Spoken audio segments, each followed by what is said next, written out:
হুনালিকা দা জাকারিয়া রাব্বাহ। আল্লাহ কোরআন বানিয়ে দিছে, জাকারিয়া নবীর দোয়াকে কোরআন বানায়া দিছেন। সেখানে জাকারিয়া নবী আল্লাহর কাছে দোয়া করছেন, রব্বি হাবলি মিন লাদুনকা যুররিয়াতান তাইয়্যিবা। ও আল্লাহ, আপনার পক্ষ থেকে আপনি আমাকে একজন পবিত্র সন্তান দান করেন। সুবহানাল্লাহ। ইন্নাকা সামিউদ দুআ। আল্লাহ, আপনি তো দোয়া শ্রবণকারী। সুবহানাল্লাহ।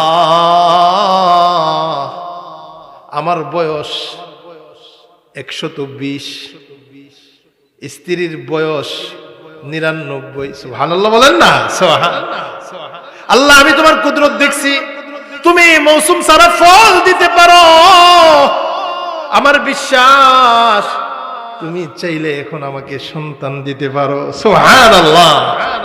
জাকারিয়া নবী সেখানে দোয়া করছেন, হুনালিকা দা জাকারিয়া রাব্বাহ। আল্লাহ কোরআন বানিয়ে দিছে, জাকারিয়া নবীর দোয়াকে কোরআন বানায়া দিছেন। সেখানে জাকারিয়া নবী আল্লাহর কাছে দোয়া করছেন, রব্বি হাবলি মিন লাদুনকা যুররিয়াতান তাইয়্যিবা। ও আল্লাহ, আপনার পক্ষ থেকে আপনি আমাকে একজন পবিত্র সন্তান দান করেন। সুবহানাল্লাহ। ইন্নাকা সামিউদ দুআ। আল্লাহ, আপনি তো দোয়া শ্রবণকারী। সুবহানাল্লাহ। পয়গম্বর জাকারিয়া দোয়া করছেন। দোয়াটা কোন সময় করছেন আল্লাহ এটা বলে দিচ্ছেন। এই ঘটনা দিকে দোয়া করছেন। এই দোয়াটা কোন সময় করছে আল্লাহ এই ঘটনাগুলো বলে আমাদেরকে শিক্ষা দিতেছেন যে যা চাইবো কার কাছে চাইবো বলেন? নামাজ আরে গিয়ে চামো, হ্যাঁ, বাবার কাছে। বাবা দেওয়ার মালিক, হ্যাঁ, বুঝতে হবে এগুলো। কার কাছে চাইবো বলেন? আল্লাহর কাছে চাইবো। দোয়া চাইতে পারি বুজুর্গের কাছে। ইমাম সাহেবের কাছে দোয়া চাইবেন। ইমাম সাহেব কি আপনাকে সন্তান দিতে পারবে? মুহাম্মদুর রাসূলুল্লাহ সন্তান দিতে পারবে? এই জন্য বিশ্বাস আকীদা ঠিক রাখতে হবে। দেওয়ার মালিক কে বলেন? আল্লাহ। আল্লাহ হলেন দেওয়ার মালিক। ওসিলা হতে পারে। মাকে খেদমত করছে, বিপদে পড়ছে। বনি ইসরাইলের 3 আবেদ, বুখারী শরীফে হাদিস আছে, গর্তের ভিতরে ঢুকছে, পাথর এসে পড়ছে। ঘটনা হয়তো অনেকে শুনছেন আগের দিনে ওয়াজের মধ্যে। এখন তো গর্ত থেকে বেরোতে পারতেছে না। এক যুবক দোয়া করছে, আল্লাহ, আমি আমার সন্তানরা কান্না করতো, আমার বকরি ছিল, আমি বকরির দুধ দহন করিয়ে এনে আমি আমার মাকে না খাওয়াই আমার সন্তানদেরকে খাওয়াইছি না। সুবহানাল্লাহ বলেন না? সুবহানাল্লাহ। একদিন আইসা দেখি আমার মা ঘুমিয়ে গেছে, সন্তানরা আমার পায়ের কাছে কাঁদতেছিল, ক্ষুধার যন্ত্রণায়, কিন্তু আমি সন্তানদেরকে খাওয়াই নাই। আমার মা ঘুম থেকে উঠছে, আমার মাকে আমি খাওয়াইছি, তারপরে সন্তানদেরকে খাওয়াইছি। আল্লাহ, আমি এই আমল যদি তোমাকে খুশি করার জন্য কইরা থাকি, তাহলে তুমি আমাকে এই আমলের উসিলা আমাকে এই বিপদ থেকে মুক্তি দান করো। সুবহানাল্লাহ। দোয়া করছে, সাথে সাথে পাথরের একটা অংশ সইরা গেছে। সুবহানাল্লাহ। উসিলা। নেক আমল কি হবে? উসিলা হবে। বলেন কি হবে? উসিলা হবে।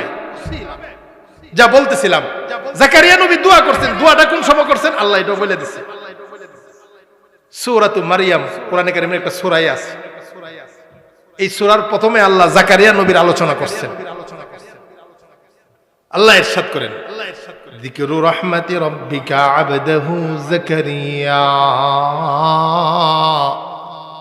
ইয নাদা রাব্বাহু নিদাআন খাফিয়া।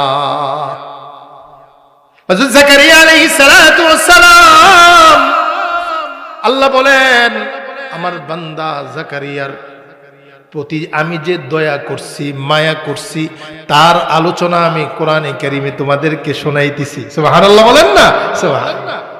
জাকারিয়ার কি আলোচনা!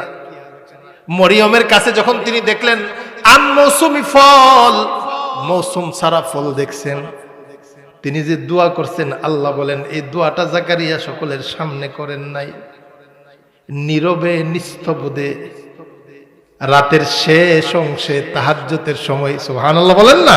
সুবহানাল্লাহ। ইয নাদা রাব্বাহু নিদাআন খাফিয়া, যখন জাকারিয়া তার রবের কাছে চুপে চুপে দোয়া করছেন। কি দোয়া করছেন? দোয়ার মধ্যে কি শব্দ ব্যবহার করছেন?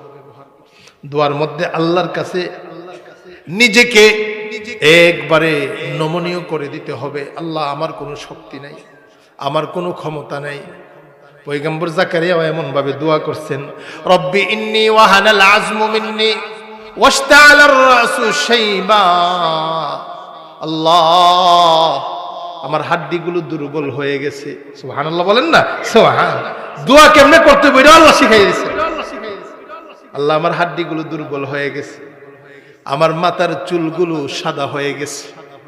নবী নবী তারপরে আল্লাহর কাছে কিভাবে দোয়া করতেছে, আল্লাহ আমার হাড্ডিগুলো দুর্বল হয়ে গেছে, আমার মাথার চুলগুলো সাদা হয়ে গেছে। ইতিপূর্বে আমি কোনোদিন আপনার কাছে দোয়া কইরা আমি বঞ্চিত হই নাই। সুবহানাল্লাহ। যেটা বলতেছিলাম, জাকারিয়া নবী কুদরত দেখছেন। কি কুদরত দেখছেন? আমি আপনাদেরকে একটা আলোচনা বুঝাইতেছি যে আল্লাহ তো একটা নিয়ম করে দিচ্ছেন, কিন্তু আল্লাহ চাইলে অস্বাভাবিক কাজও করে দিতে পারেন। কথা বলেন ঠিক কিনা?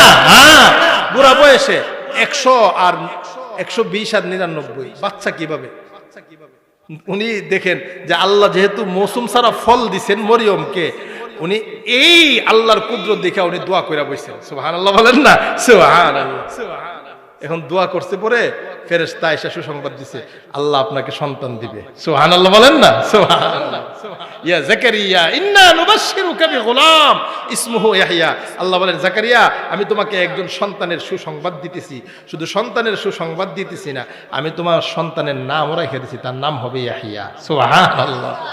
এই নাম দুনিয়াতে আমি আর কোনো কাউকে রাখি নাই, আল্লাহ নিজে বলে দিয়েছেন। এবার জাকারিয়া নবী দোয়া তো করছেন, দোয়া করার পরে আবার প্রশ্ন করতেছেন, আল্লাহ আমার সন্তান কিভাবে হবে? আমার স্ত্রী তো বৃদ্ধা, উনি তো বাচ্চা দেওয়ার উপযুক্ত না। আল্লাহ বলেন, এমনি এটা আমার হুকুম। সুবহানাল্লাহ বলেন না, সুবহানাল্লাহ। এটা আল্লাহর হুকুম, আল্লাহর কুদরত। আল্লাহ কুদরত দেখাইছেন, পিতামাতা ছাড়া আদমকে সৃষ্টি করছেন। আল্লাহ কুদরত দেখাইছেন, বাবা ছাড়া হযরত ঈসা নবীকে সৃষ্টি করছেন।